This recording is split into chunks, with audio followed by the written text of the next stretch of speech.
मकान बनाना कोई मोदी तो इस काम को, ये जो असंभव काम आप कह रहे हैं कि प्रो कॉर्पोरेट होकर के प्रो पुअर या प्रो पीपल, ये दोनों इमेज नहीं बना सकते। मोदी तो इस असाध्य को एक प्रकार से साध रहे हैं। और जो आप सुनील जी कह रहे हैं कि इंदिरा आवास, अंत्योदय या एनआरजीए, ये इतनी अच्छी योजनाएं थी कांग्रेस की। क्या कांग्रेस भूल कर रही है अपनी अच्छी योजनाओं को भी जनता के बीच उसको याद नहीं दिला पा रही है, उसको डिस्कोर्स का विषय नहीं बना पा रही है? कहां गड़बड़ी हो रही है कांग्रेस से, यही तो हम जानना चाहते हैं। ये सवाल ही देखिए, गड़बड़ी कोई एक गड़बड़ी नहीं होती है। चुनाव, आप केवल चुनावी परिणामों के आधार पे पूरी की पूरी सरकार को या उनकी नीतियों को नहीं खारिज कर सकते। आयुष्मान भारत से कई गुना बेहतर चिरंजीवी योजना रही है अशोक गहलोत की, कोई तुलना नहीं है। आजाद हिंदुस्तान में किसी सरकार ने स्वास्थ्य का अधिकार दिया, ये पहली बार हुआ। अब इस बिना पर कि आप राजस्थान में अशोक गहलोत चुनाव हार गए तो पूरा योजना सुनिए, मैं यही तो कह रहा हूं कि कांग्रेस के जो अच्छे कार्य हैं, आज आरटीआई है कांग्रेस का, एनआरजी है कांग्रेस का, अंत्योदय योजना है कांग्रेस का, इंदिरा आवास योजना है कांग्रेस का, तो वो उसको कहां डिस्कोर्स में ला पा रही है कांग्रेस? वो नहीं ला पा रही। अगर इतने व्यापक, इतने माने हाईली पिच पे चलता हुआ प्रचार किसी राजनीतिक दल का, इसमें कोई दौरा नहीं है कि भारतीय जनता पार्टी क्या प्रतिबद्ध मतदाता है, कोई बात नहीं है इसमें। और किसी भी एक राजनीतिक दल की तुलना में सर्वाधिक ज्यादा प्रतिबद्ध मतदाता बीजेपी के पास है। लेकिन वह इतने हैं कि अकेले बना लिया उन्होंने। जी, प्रतिबद्ध है या प्रतिबद्ध बना लिया, ऐसा तो नहीं है कि एक दिन में प्रतिबद्ध बना है। नहीं, उन्होंने बनाया है या उनके पास है मतदाता, बिल्कुल है।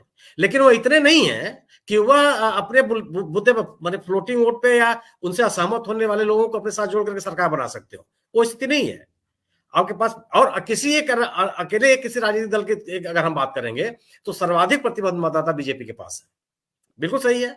आपने कहा कि धारा 370 खत्म करने के बाद, धारा 370 जिनके लिए आपने खत्म किया, वहां आप कहां है? आपका प्रतिबद्ध मतदाता खुश है उससे, इसमें कोई दो राय नहीं है। लेकिन जिन लोगों के लिए, जिनके नाम पर आपने कहा कि वहां की जनता चाहती है कि 370 खत्म कर दिया जाए, उस राज्य में तो आप चुनाव कराने का साहस जुटा पा रहे हैं।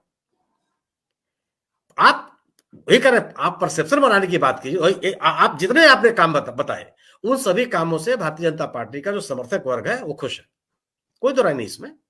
लेकिन जो इसके नाम पर, इन उपलब्धियों के नाम पर नया मतदाता वर्ग या जन समर्थक वर्ग जुड़ जाएगा, यह मैं स्वीकार नहीं कर सकता। मुझे ये स्वीकार करने में, आप ही की बात पर अगर मैं चलूं तो 2019 में अगर उनके समर्थक वर्ग बन गए हैं 50%, और अगर 50% वो इंटैक्ट है, 50% कहां है पाठक साहब? 2019 में कितने परसेंट वोट मिला है बीजेपी को? 50% का वोट मिल गया तो फिर चुनाव की जरूरत ही नहीं है। 40% से तो ऊपर है ना। 37% वोट है साहब। जब एक बार आप थोड़ा सा इलेक्शन कमीशन का भी देख लीजिए। कुछ सीटें हैं जिसमें कोई तरह नहीं है। मैं मानता जैसे उत्तर प्रदेश को अगर मान लो तो कम से कम 40 सीटें ऐसी है जहां 50% से ज्यादा मतों से, 50% या उससे ज्यादा मतों से बीजेपी जीती है। लेकिन वही स्थिति आज भी है। इस पर तो बहस हो सकती है ना।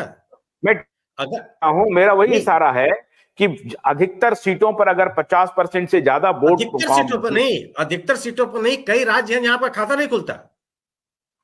कई राज्य हैं जो जहां पे आपके पास समर्थन में खड़े होने के लिए लोग तैयार नहीं है। ये तो उसका भी जिन राज्यों के बारे में आप बोल रहे हैं, इस बार तो ऐसा लग रहा है कि सुनील जी, कि कहीं अयोध्या से रामेश्वरम की यात्रा न शुरू हो जाए। अरे कहीं की शुरू हो जाए। इस देश के नागरिकों को तो सोचना है ना कि देश यह धार्मिक विश्वासों के आधार पर चलेगा कि देश के संविधान के अनुसार चलेगा।